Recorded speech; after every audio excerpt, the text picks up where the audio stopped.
বিধানসভা নিৰ্বাচন 2026 কাৰণে চৰাইদেউ আৰক্ষী সম্পূৰ্ণৰূপে প্ৰস্তুত।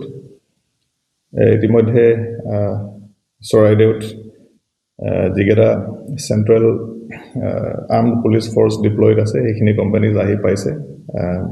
মুঠ 12টা কোম্পানী বাহিৰৰ পৰা, CISFৰ 3টা কোম্পানী, মধ্যপ্ৰদেশ ষ্টেট আৰ্মড পুলিচৰ 4টা কোম্পানী, BSF 1টা কোম্পানী আৰু CRPFৰ আৰু 4টা কোম্পানী আৰু আমাৰ নিজৰ এনচিটো এটা কোম্পানী আছে। মুঠ 13টা কোম্পানী ইতিমধ্যে মোতায়েন কৰা হৈছে আৰু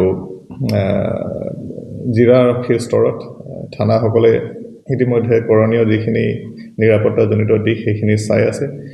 আমাৰ জিলাখনত থকা অসম আৰক্ষীৰ কামাণ্ডো বেটেলিয়নৰ এছল্ট গ্ৰুপ সেইখিনিও বৰ্ডাৰ এৰিয়াছ যিখিনি আমাৰ ইণ্টাৰষ্টেট বৰ্ডাৰ আছে, আন্তঃৰাজ্যিক যিখিনি সীমান্তৱৰ্তী অঞ্চলবিলাকত এৰিয়া ডমিনেশ্যন আৰু কৰি আছে আৰু সেইখিনি দিশ আমি জিলা পৰ্যায়ত SSP ছাৰে অভাৰঅল তত্ত্বাৱধানত সেইখিনি আমি অব্যাহত ৰাখিছোঁ আৰু যিমানখিনি নিৰাপত্তাজনিত তথা আইন শৃংখলাজনিত দিশ আছে সেইখিনি আমি সম্পূৰ্ণ নজৰত ৰাখিছোঁ আৰু আমি আশা ৰাখিছোঁ যে আগন্তুক বিধানসভা নিৰ্বাচন শান্তিপূৰ্ণভাৱে কোনো বিক্ষিপ্ত ঘটনা নোহোৱাকৈ আমি সম্পন্ন কৰিবলৈ সক্ষম হ'ম। আমাৰ ইতিমধ্যে নিৰ্বাচন আয়োগৰ পৰা যিখিনি নিৰ্দেশনা আছে সেইখিনি নিৰ্দেশনা আমি আখৰে আখৰে পালন কৰিছোঁ আৰু বিভিন্ন দিশ আছে আচলতে ইয়াতে।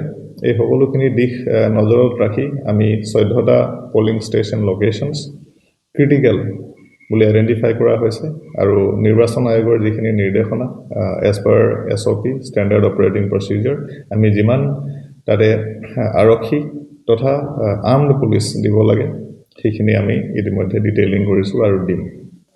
মই আকৌ কৈছোঁ নিৰ্দেশনা আমাৰ নিৰ্বাচন আয়োগৰ পৰা আহে। এইখিনি বিভিন্ন দিশৰ যিখিনি কথা আছে সেইখিনি স্পৰ্শকাতৰ হ'লে বা সীমান্তৱৰ্তী হ'লে বা আমাৰ জিলাখন যিহেতু এতিয়াও ডিষ্টাৰ্ব এৰিয়া জিলা হিচাপে আইডেণ্টিফাইড হৈ আছে, গতিকে তাৰ কাৰণে বেলেগ নিৰ্দেশনা আছে। আমি SOP অনুযায়ী বা ইলেকশ্যন কমিশ্যন অফ ইণ্ডিয়াৰ গাইডলাইন অনুযায়ী যিখিনি কৰণীয় আছে এইখিনি আমি আখৰে আখৰে পালন কৰিম।